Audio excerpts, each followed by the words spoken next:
everybody! It's Leif Erikson Day! Hinga-dinga-durgan!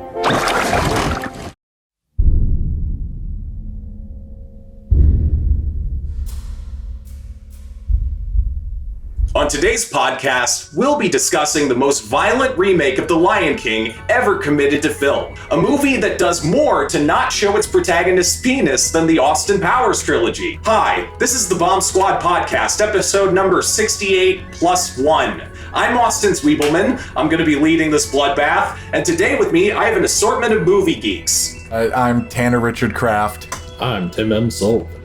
And joining the usual crew, we have two special guests. Coming back from the Licorice Pizza podcast, we have...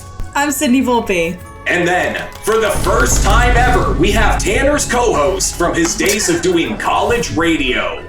Hi, I'm Josh Campbell. And everyone clap for Josh. We can all clap. There we go. Double gesture! Tonight's film is The Northman, an epic Viking film from Robert Eggers. It stars Alexander Skarsgård as an exiled prince out to claim revenge on the man who made his father a foot shorter. Before we get going on that, let's have a brief roundtable on our thoughts about that director's career up until this point. Before The Northman, Robert Eggers was an art house darling who gave us The Witch in 2015 and The Lighthouse in 2019. We're gonna start with Tanner. So, my only real experience with Eggers' previous work has been The Witch. I told myself I was going to watch The Lighthouse finally before this recording, and then I didn't. So, you know, Josh shaking his head. Okay. I'll get around to it eventually. Danny! Let Neptune strike ye dead, Winslow! But I really love The Witch. Matter of fact, the reason why I watched The Witch was because of Josh here. We were in a horror class in college, and one of the things we could do to earn points was like do a podcast as an assignment, and we covered Robert Eggers' The Witch. That is one of my favorite horror movies in the past like 10 years. I love The Witch. And I think I kind of love it because it's so weird and doesn't really offer answers to a lot of things. You know, sometimes weird things be happening, and you don't entirely know why. From what I've seen of The Lighthouse, it seems to be more of that. Apparently someone f***s a mermaid in that. I wouldn't know, I haven't seen it. This is just what I've been told. Love his style, so I remember being really curious about The Northman, because it's like, oh, someone gave him a big budget with more studio constraints. What does that look like? So I was curious going into this one. Back to you, Austin. Thank you, Tanner. I can't believe you've done another podcast on The Witch. That makes me feel betrayed. Tim, funny hat. I would like to know what you think of Robert Eggers' career. So, in the last 10 or so years, there have been three new horror directors who have really caught my eye. And those are Panos Cosmatos, Ari Aster, and Robert Eggers. I really love Robert Eggers' movies thus far. The Witch, like Tanner was saying, is just such a great film. It captures this incredible atmosphere that really captures the time period, and like it's just such a great story that kind of shows a woman in that time period just being completely gaslit by her entire community, and then finally seizing an opportunity for power when she's presented it. And The Lighthouse is just such a great depiction of a man descending into insanity, and also the mermaids and the homoerotic tension. It's all great. Homoerotic? Nobody told me about that part. I'm gonna watch it tonight. Tanner's in for a treat.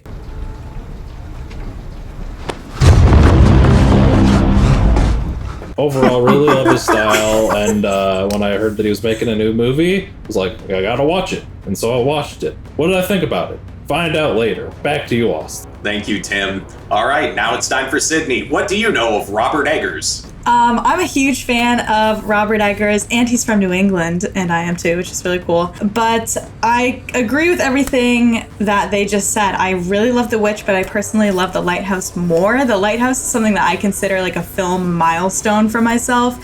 One of those films that kind of changes the way that you view film and is like a come to Jesus moment. Like I remember watching it in my apartment my junior year of college and not knowing what to expect, and once it was over I took my headphones off and looked at my roommate and I was like, you have to watch this. I have no idea what I just watched. It is gay and crazy. It's an allegory for Greek gods. Like I just need everyone to... Tanner, you need to watch it. I'll get to it. Yeah, I just think he's a really, really interesting filmmaker. I really like his sensibilities and the way that he does horror. And like they said, I was really curious to see how The Northman would turn out, especially since there were really nerve-wracking rumors of studio interference leading up to it. And we all know how those things can go. And I won't divulge into what I thought. But yeah, I'm a huge fan of his work. All right. It's time for the Josh debut. Josh, what do you think of Robert Eggers? I think he's really great. I think I'd call myself like a fan to the point where there's some things that I wouldn't recommend in all of his movies for everyone, but I think I can kind of look past him just because I enjoy his work so far. I really like his sense of time and place that he like really emphasizes in all of his films. And I think with The Northman, we kind of have this picture of the type of filmmaker that he is. I really came to like him with The Lighthouse. I liked The Witch, but The Lighthouse, kind of like what Sydney said, it was a big deal. So yeah, I'm a fan. Jesus, I need to watch The Lighthouse. You should. I don't know what's going on.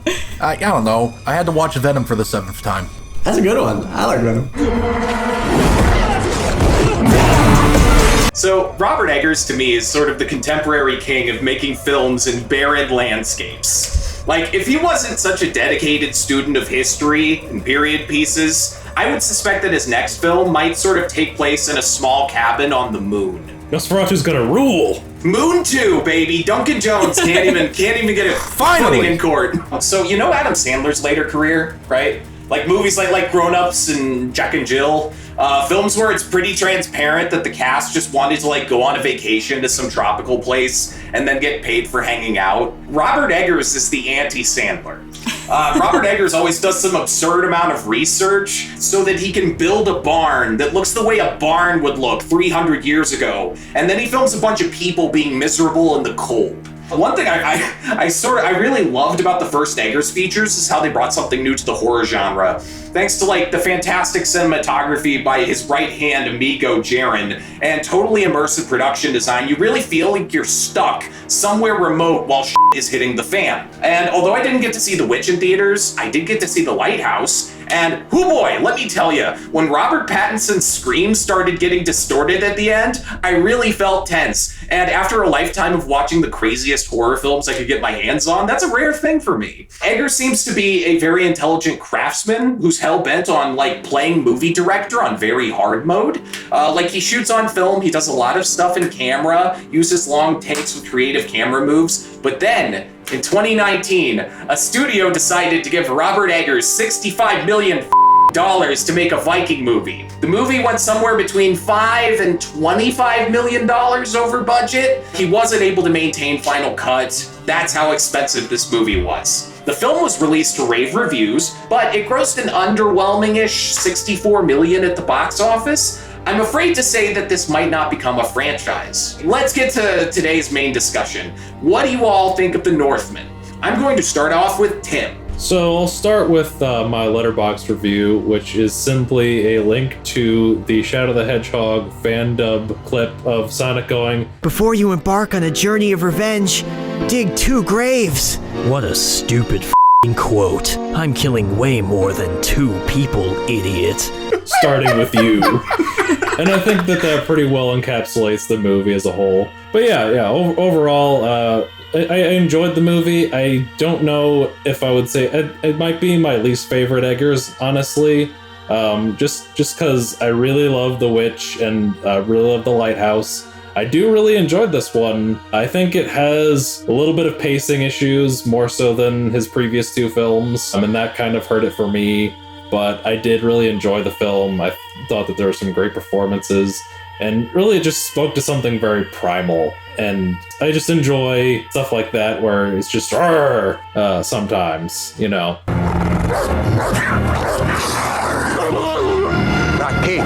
There's just a lot of great scenes.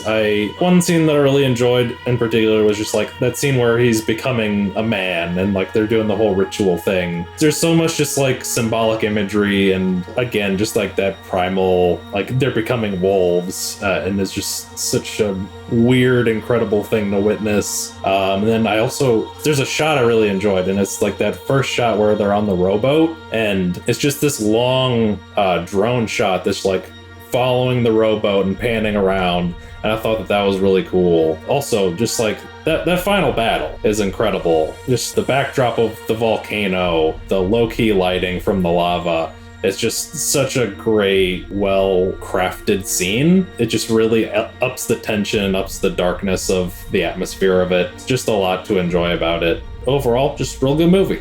As far as the sort of primal screaming, it reminded me of the scene in Hacksaw Ridge.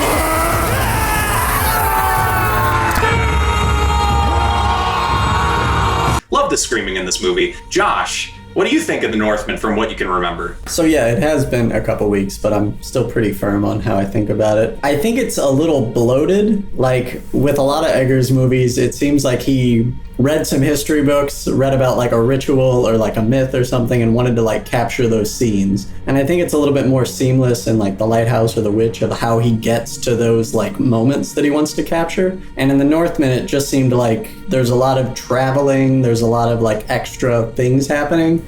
And I think it gets a little muddled, but like I said before, I'm a fan of it. So I think I can kind of forgive that like meandering plot for all the like really great scenes you get, like him fighting an undead Viking king and shit like that. Like I think it's a fun movie.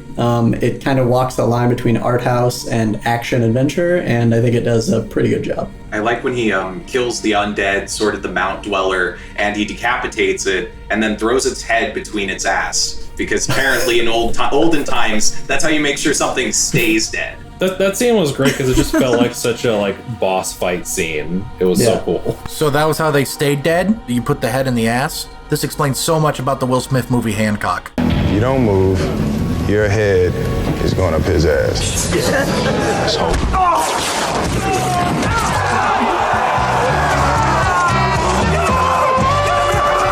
He's a Viking. Not the reference I thought I'd hear tonight, but I appreciate it. Sydney, what do you think of The Northman overall? Oh, I'm about to be that person and say I didn't love it. And I'm even wearing the t-shirt and I'm going to say I didn't love it.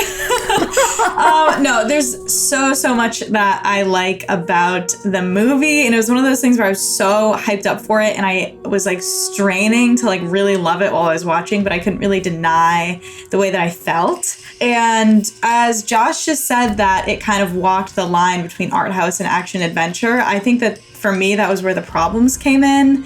And I don't want to say it was like the studio, though Robert Eggers was saying some concerning stuff. And then later on, he released a different statement that sounded like he had a gun to his head where he was like, just kidding, this was the best experience of my life. But had a good time. I felt kind of in a similar way that I did when I saw The Green Knight. And The Green Knight is also a movie that I didn't feel worked for me, which I know is an insanely unpopular opinion. But they're both She's just kind like me. of...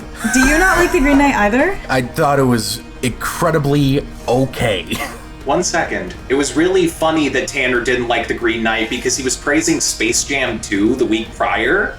Shut up! Shut up! Leave me alone! Tanner and I are just normies. This and The Green Knight are both kind of like subversions of like really old tales, and I didn't think that what they were trying to say like came together in a way that like clicked for me and made me feel any certain way, and it's kind of hard to describe, but I think here it definitely wasn't committed to either being entirely metaphorical and like Eggers' weirdness, or these other times where it felt kind of conventional and like there were certain scenes and certain aspects, I think especially with Anya Taylor-Joy's character, that kind of felt shoehorned in. And I actually even thought that led to it kind of making the more weirder, and though I appreciate Robert Eggers' commitment to being so insanely historically accurate, I think that the kind of like old-timey monologues and those more conventional aspects kind of gave it like this weird clashing of tones that would take me out of the movie from time to time.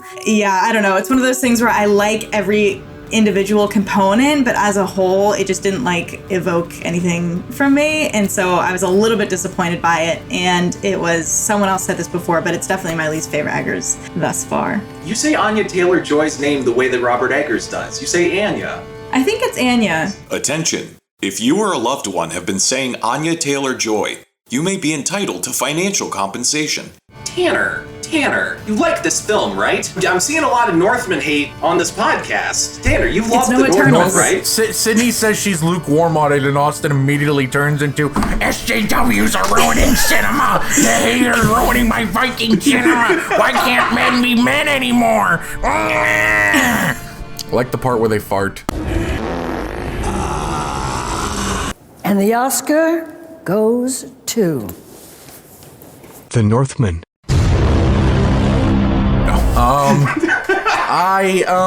I do like the movie. I'm leaning more towards Sydney. I think I'm a little warmer on it than her. I do think my enjoyment of the movie comes more out of a lot of scenes I really like, and less out of the culmination of it as a whole. And this isn't really in the movie's fault, but for some reason I just wasn't expecting straight up Viking Hamlet, which, not a bad thing. Hamlet's a popular story for a reason. There's a reason the best Disney movie's The Lion King, and it's because Hamlet good. That Shakespeare guy knew a thing or two. Why doesn't he write stuff anymore? I like all the action scenes. I think they're all really well shot and well crafted, and I think it shows an impressive step up from Eggers being able to handle that level of action and that kind of blocking and staging and everything, and it comes together really well. I really love Skarsgård's performance. I think some of my issues with it is that I felt like Anya Taylor-Joy, is it Anya? I think she says Anya. So Anya Taylor-Joy, I thought was sort of underutilized in the movie. I thought she would be in it more, and I thought she would have more to do because she was the star of The Witch, and she basically apparently begged Eggers to be in The Lighthouse. I remember apparently a specific quote, she says, "Please just let me be one of the mermaids," and Eggers was like, "You don't want to be one of the mermaids in this one." He goes, you don't want to be this particular mermaid. I wake up every day and say that in the mirror. You don't want to be this particular mermaid. I don't even know what it means. It's just self-affirmation, I guess. I don't even know what that means. No one knows what it means, but it's provocative. No, it's not. It gets the people going. And I thought she was really underutilized. I thought her character was just kind of undercooked in general. It seems like she literally just existed to sort of be a reward for Skarsgård. In a way, I didn't feel like her character had a ton of her own agency, and I remember that being disappointed because she's one of my favorite actresses right now, and I really wanted her to do more and be more. But it was the Skarsgård show through and through, except the one monologue by Nicole Kidman where she just steals the entire movie. Side note, that scene where Skarsgård confronts his mom was really well done, and I remember in the theater looking at all the people twice my age as his mother was trying to seduce him, thinking, oh, this is happening. This cost $70 million and this is happening. Wow, I am shocked this is happening. When I saw the first trailer, I remember having a thought in my mind, and I told Joe Vrenick this after he had seen it earlier, because he got to see it early, and I said, I am currently predicting that Nicole Kidman's character is in on the whole thing, and that's going to be the big third act twist. And then I watched the movie, and the big third act twist was that Nicole Kidman's character was in on the whole thing. Wow, Tanner. It's Eyes Wide Shut all over again. It's almost like it's Hamlet. I'm surprised. Me no trope. I think I just wanted it to be weirder, which is funny considering it's pretty weird as is, but I don't know. I was expecting more The Witch weird, where I wasn't entirely sure what was happening. And the only time I got the vibe where I wasn't entirely sure what was happening was the sequence where he fights the undead Viking King thing, and then like some weird editing thing happens and I don't know what happened. It was like all of a sudden the skeleton was back, and was it in his head? It confused me. They do a motion controlled rig and then stitch it in the middle. Oh, that'll do it. It's less than some of its parts because it has some really, really strong parts that I don't think is stitched together super well. But it was all worth it because at the end, Skarsgård fought butt-ass naked, and Eggers said on the red carpet premiere that they had the CGI penises on them, which I couldn't find, but apparently they exist. Because I was looking. Lord, I was looking for some dogs! I wanted to see this movie for penises. Where are the penises I was promised? There's a whole lot of other full frontal, but no full frontal from Skarsgård. I want my money back. Overall, I liked the movie. Was a little disappointed by it, which is funny because I think I gave it like 3.5 or 4 stars because I still really did enjoy it. It was just Viking Hamlet, and I guess I was expecting more than just Viking Hamlet. But as far as Viking Hamlet goes, it was executed really well. You know, when me and Sid were about to go and see this movie, we were dropping some dogs off at his uncle's house. And I was talking about the plot of The Northman. I was just like, yeah, this kid's uncle kills his dad. And he's like, oh, you mean Hamlet? And I'm like, yeah, The Lion King. And then I found out this is based on the saga of Amleth, which was a story from Saxo Grammaticus in like, I don't know, like the 13th century or something, and it inspired Hamlet. It's based off the legend that inspired Hamlet. It's the sniper meme with all the snipers behind each other. So really what you're saying is Hamlet is a Marvel movie. Yeah. Get the out, Jan. I really like Wes Anderson movies, okay? Here's my line of thought. I like Wes Anderson. Okay? I like that weird mise-en-scène where every shot has like 6,000 precious little objects and everything's choreographed as I once heard that like a Wes Anderson shoot, usually they spend a lot of time rehearsing a small amount of shots per day, like better shots, no coverage, lots of risk. But man, I can't remember the last time that anybody raided a village in a Wes Anderson film. So thank God for The Northman, because like some of the camera moves in this movie are just absurd. At one point, they crane a camera over a river from the shore and they drop it onto a wooden dolly on a moving boat full of people. Fun fact, you guys, the dude who's rowing in front of Skarsgård had to ditch the oar and dive out of the boat at a certain point so they could get the shot of Skarsgård. Filmmaking, baby, nothing else like it. Hard mode. It is so badass how this movie's cinematographer also used methods to sort of shoot the night scenes in a way that appeared desaturated, the way that night would look to your eyes. He put a little cyan filter in front of the camera in order to achieve that effect. It's just one of those things where it's like, oh, these motherfuckers really know art. I'm gonna be upfront, I think The Northman's a masterpiece, okay? You think I'm gonna see a movie told from the point of view of a volcano and not call it a masterpiece? This movie starts off on a volcano and the volcano's just like, let me tell you a story. I love that.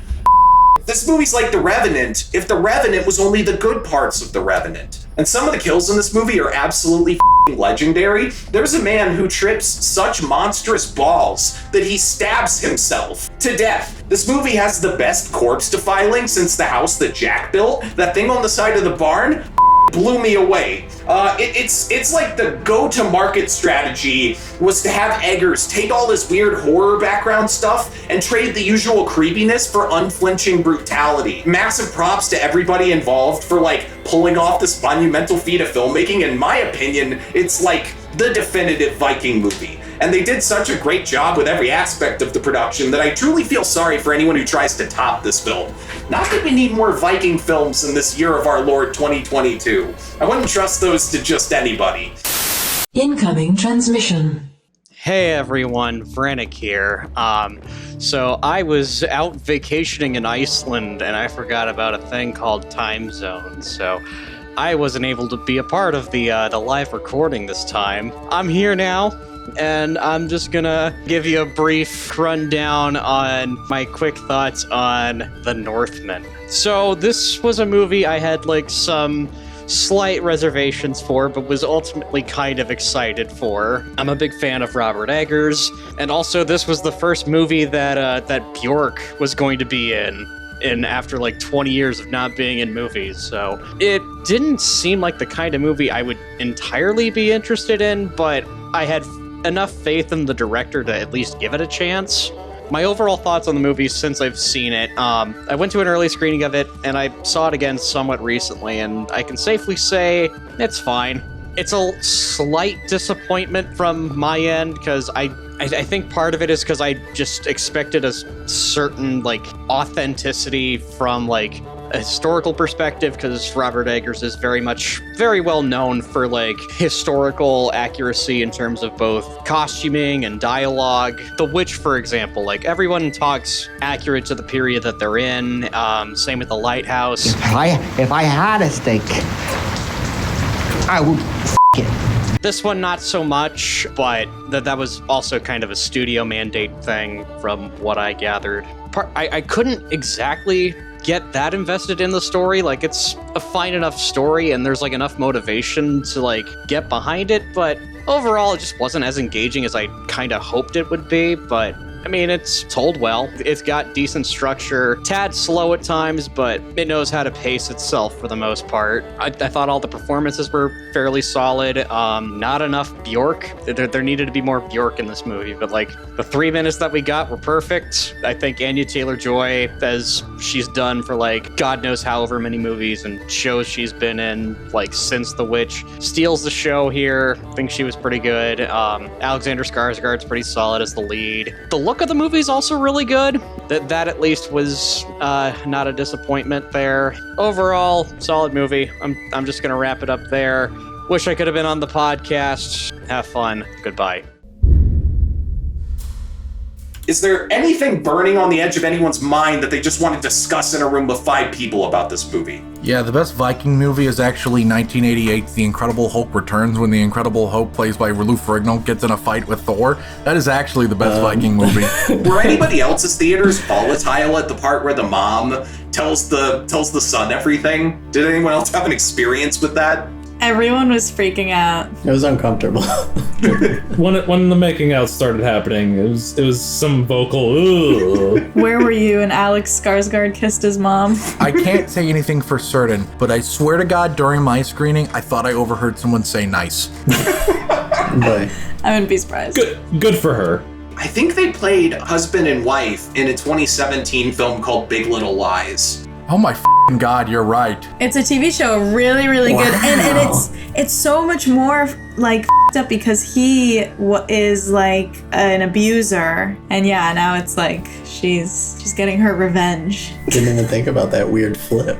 And then she says thank you when she was killed. She's a crazy lady. It was very funny watching this in an AMC theater to have that Nicole Kidman ad that I'm so sick and tired of before the movie. And then she dies, I think part of me went, yes. Because I've been so sick of that Nicole Kidman ad, guys. I swear to God, I'm about 4 or 5 days away from having a nightmare where Nicole Kidman says, somehow heartbreak feels good in a place like this. And the camera pans to the theater screen and it's just me being brutally murdered. I'm about 4 or 5 days from having a nightmare like that, okay? Nicole Kidman talking about how biggest sound you can feel while I'm just gurgling blood, okay? Can you edit that ad. Austin? I'm so sick of it. This is such like a champagne problem of you going to the movies. Tanner, I don't think I've been to an AMC theater this year, so just hearing you constantly go on that Nicole Kidman, it's just so funny every time. That's the first time I've heard someone be against it. Well, I have AMC A-list, so I feel obligated to go to AMC theaters. It seems to be the popular perception that Anya Taylor-Joy's character was underutilized or not written well. That seems to be the general consensus, because I noticed in the trailer, they have that one line she says, "Your strength breaks men's bones. I have the cunning to break their minds." And I was waiting the whole movie. I'm like, what treachery? What treachery is she about to be, a foot of? And then she just basically pulls a climax that the Gaspar Noé movie and drugs everybody once. I thought it was gonna be revealed she was like a like witchcraft or some Viking witchcraft, and instead it's just like, yeah, I put some mushrooms in your steak. I don't know. The effects are pretty brutal. I remember being underwhelmed by the violence in the movie too. Everyone hyped that up too much for me. I thought it was gonna be the goriest movie ever. Doesn't a guy like hold his like intestines? Like, what the are you looking for? I'm kind of with Tanner. I didn't feel like I liked what you were talking about, Austin, with the body parts on the side of the building, but I liked more like the brute strength that was behind all their actions. But I didn't think it was like never thought it was like disgusting, I guess. I thought one of the nice kills, because it was just, they kept bringing him back, was Nose Guy. Because it's very unexpected to watch a child cut off somebody's nose early on in the movie. And then to watch somebody just stick a whole sword through a dude's head. That was pretty rad. I like the part where he catches the spear and throws it back. I like when they're raiding the village and he's like walking through and he just knocks that guy off his horse. There's a moment where it did something to me both times I watched it. So there's this scene in Berserk where Guts has to assassinate this guy and he ends up killing a child because he walks in. And both times I watched this movie, when the main character kills the kid, and the first thought in my head is, oh, he just berserked that kid. It was kind of crazy how Folnir just shows up and he's like, well, I've lost anything. We're gonna fight naked outside a volcano tomorrow, noon, behind the playground. What else do you do at that point? It's just like, we're going on the volcano and we're fighting. Well, personally, I think we should vote. Whatever happened to democracy? Tanner liberal craft.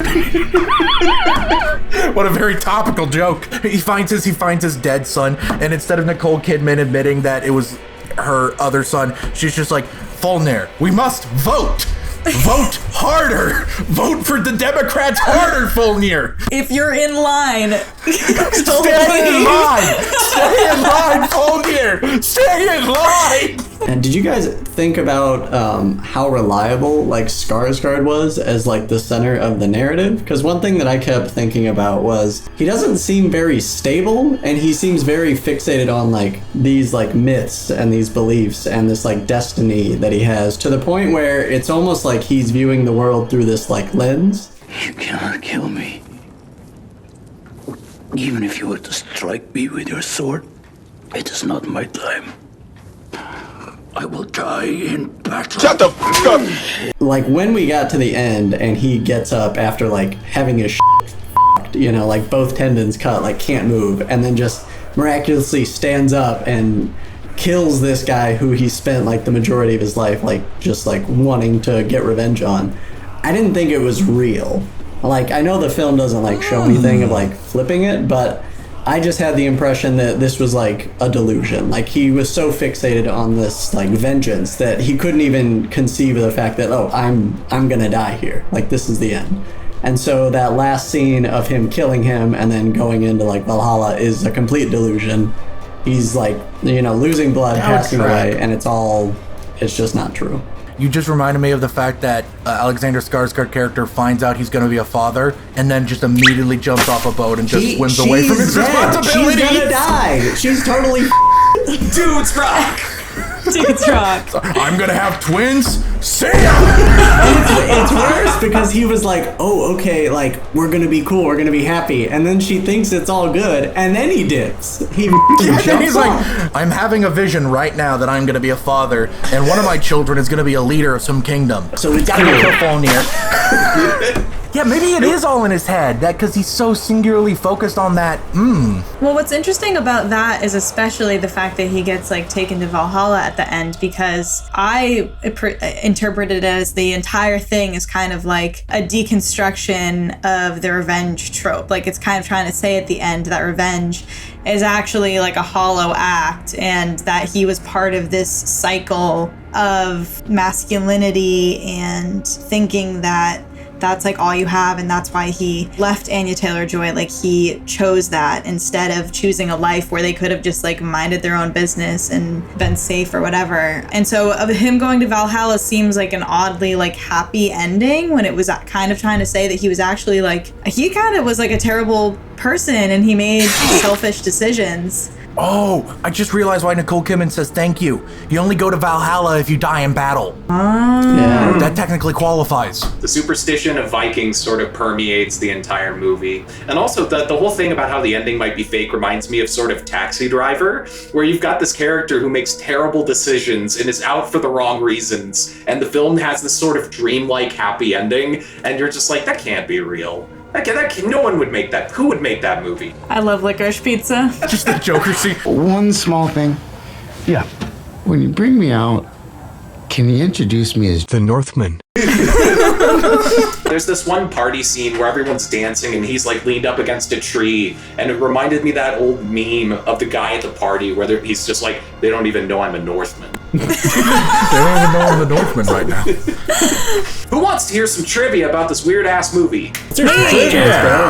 That intro boat shot in the land of Rus is based off a painting by the Russian landscape artist Ivan Shishkin. Eggers would not give it away what the actual painting was, but based off my research, it's probably his 1870 work Forest Stream. Also, the runes don't mean what you think they mean. In the runic title cards that pop up, the terms spelled out above in Younger Futhark are actually weird-ass period-accurate terms that don't match the English subtitles. And the easiest one for me to pronounce is the final one. When it says the Northman, it actually reads Amleth's Saga in the f***ing runes. All the runes say weird, old-timey shit. That's cool.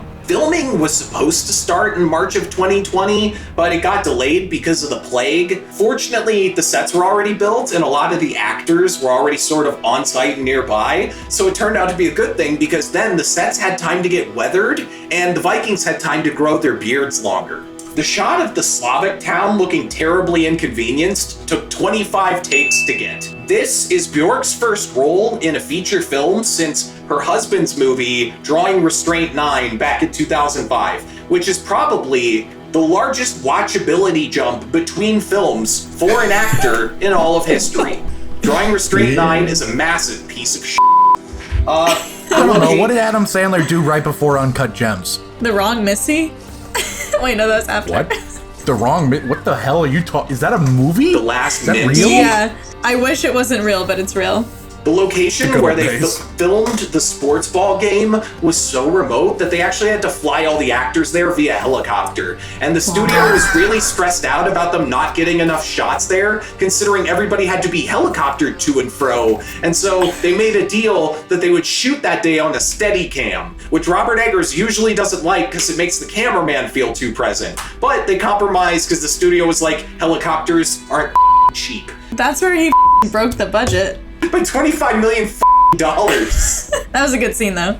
Among the actors on the sports ball set was the dude who played the Mountain on Game of Thrones, right? He played the man who was very enthusiastic about child murder. And as you guys may remember, he gets headbutted into submission, which to some people is considered poetic justice for what he did on HBO. Early in April of this year, some posters were printed for the Northman. Oh, this thing. Commissioned to the New York subway system, right? This is so funny. They proceeded to go viral on Twitter because none of the posters printed actually featured the title of the film. Lots of good memes came from that. Can I share a trivia? Yeah, please. I just found this out this morning. This film was co-written by the guy that co-wrote everyone's favorite movie about lambs from last year, Lamb. I didn't know Sean was involved with Lamb. Lambs rock. Lambs rock. Lamb Dad rocks, baby. Lamb Dad! All right, final thoughts on the movie. Sydney, go. It always does pain me to say that I didn't love this as much as other people, but I do want to leave off saying that I love Robert Eggers as a filmmaker, and there are so many excellent aspects of this film. Like every aspect of the filmmaking technically is incredible, so many incredible performances, and I love the brutality of it, the historical accuracy, all of that. It's just like Tanner was saying earlier, as a whole picture, it didn't click for me. It didn't come together for me. It happens, but I'm still excited to see what he does next. Tim, what are your final thoughts? I enjoyed it. I don't think it's his strongest work. I think it's a little too bloated, but I did enjoy it a lot. Had a lot of strong scenes. Had a very strong, just like sense of presence. It's just another example of Eggers like really getting into a specific time period and making you feel lived in that time period. A lot of just like great set design and great performances, and like we were saying, great brutality, great violence. Just if you want to see a violent movie, go see The Northman. It's the most metal movie of 2022 thus far. That would be Metal Lords on Netflix. Excuse you. Shut the fuck up, Tanner. It's actually Ambulance. Would you say that he's my pretend brother? He's my real brother! Josh, what are your final thoughts on The Northman? It's a patchy movie. If you liked The Witch and The Lighthouse, I think I would recommend checking it out. If you don't, but you like history and like pretty scenery, then I think you'll be able to sit through it. I don't think it's a slog in any way. I enjoy it, but yeah, it's probably second or third in the Eggers movies that I've seen so far. And we're going to end on the person who liked the movie the most. Tanner, what do you think of The Northman? What are your final thoughts? I do like this movie. I just think it has a lot of problems, and I think it had potential that it ultimately didn't live up to, and I don't know if that was essentially a script thing or was that a studio thing. I don't know. But I want to emphasize, I did like the movie. Very Viking, very cool, very Skarsgård penis. Back to you, Austin.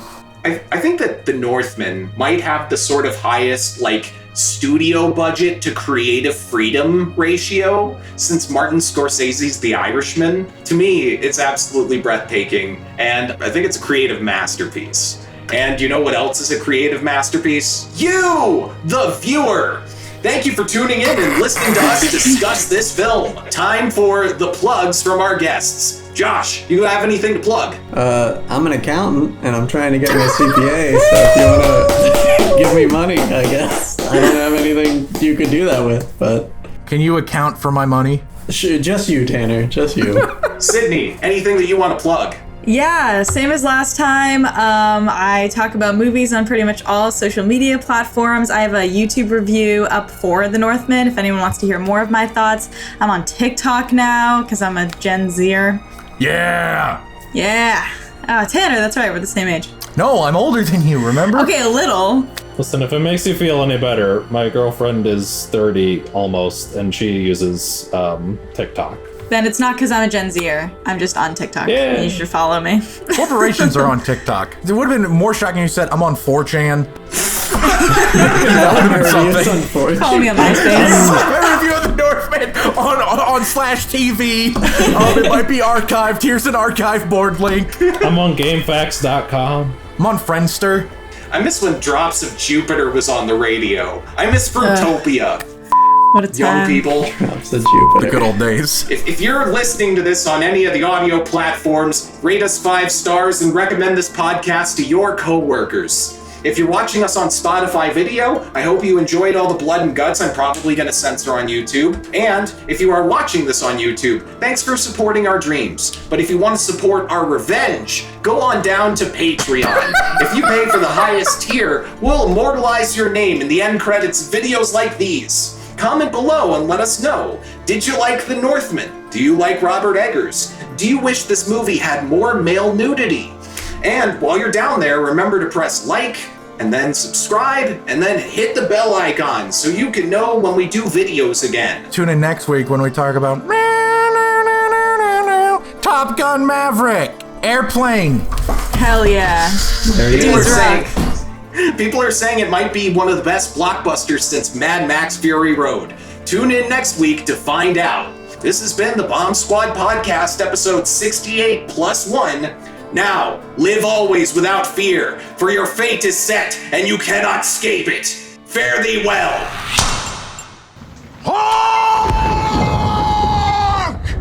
They slid my ticket across the table and I said, "Sorry guys, I gotta see about a girl."